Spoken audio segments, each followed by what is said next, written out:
지금 대한민국 경제 겉으로는 멀쩡해 보입니다. 코스피는 최고치 이야기 나오고 정부는 관리 가능하다고 말합니다. 하지만 숫자를 하나씩 까보면 등골이 서늘해집니다. 환율, 외환보유고, 원화가치, 비투, 부동산 이 모든 게 동시에 위험 신호를 보내고 있습니다. 그리고 그 한가운데서 정부와 한국은행은 말합니다. 과도한 공포다. 정말 공포입니까? 아니면 폭탄이 터지기 직전인데도 모른 척하는 겁니까? 최근 원달러 환율 다시 1472원 선까지 치솟았습니다. 정부는 작년 12월 기습적인 시장 개입으로 잠시 환율을 눌렀습니다. 하지만 결과는 어땠습니까? 개인 투자자들은 이미 알고 있었습니다. 이건 눌러도 다시 오른다. 그래서 달러 환전에 나섰습니다. 즉 시장은 정부보다 먼저 위기를 감지했다는 겁니다. 이건 단기 변동이 아닙니다. 신뢰의 문제입니다. 더 심각한 건 외환 보유고입니다. 12월은 원래 기업 수출 대금이 들어오고 외환 보유고가 늘어나는 달입니다. 그런데 지난달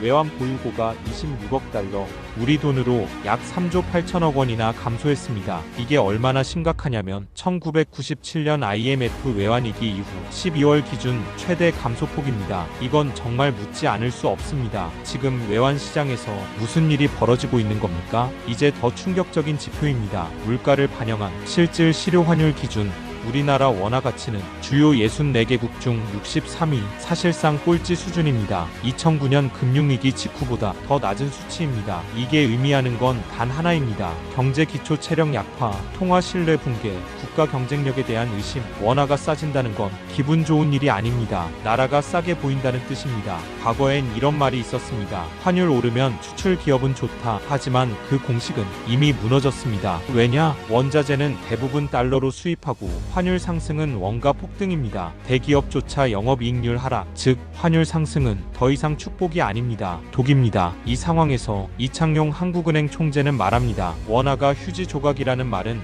과도한 공포다. 하지만 묻겠습니다. 환율 1472원, 외환 보유고 급감, 실질 실효 환율 꼴찌, IMF 이후 최악의 12월, 이걸 보고도 공포라는 단어가 먼저 나옵니까? 더 충격적인 건 이 말입니다. 환율 상승은 내국인 개미들의 해외 투자 때문이다. 이건 사실상 국민 탓입니다. 정책 신뢰가 무너져서 불안한 건데 그 결과를 국민 심리로 돌리는 중앙은행, 이러니 시장이 더 불안해지는 겁니다. 이제 자산 시장을 보겠습니다. 주식 시장, 코스피 코스닥 신용융자 규모 28조 원, 한마디로 비투 공화국입니다. 부동산도 마찬가지입니다. 빚 없이는 거래 불가, 금리 조금만 흔들려도 위험, 유동성의 전부 의존, 이건 상승장이 아닙니다. 줄타기입니다. 정부는 말합니다. 경기를 살리겠다. 그래서 돈을 풉니다. 하지만 현실은 가게는 빚 갚기 바쁘고 기업은 투자 대신 부채 축소, 돈은 시장을 돌지 않습니다. 이게 바로 유동성의 한계입니다. 돈을 풀수록 경기는 살아나는 게 아니라 빚만 남습니다. 겉으로 보면 코스피 최고치, 숫자는 좋아 보입니다. 하지만 안을 들여다보면 환율 위기, 외환 보유고 경고, 원화 가치 붕괴, 비투 시장, 정책 신뢰 상실, 이건 명백히 절대적 위기 전야입니다. 진짜 고수는 수익을 자랑하는 사람이 아닙니다. 위기를 먼저 인지하고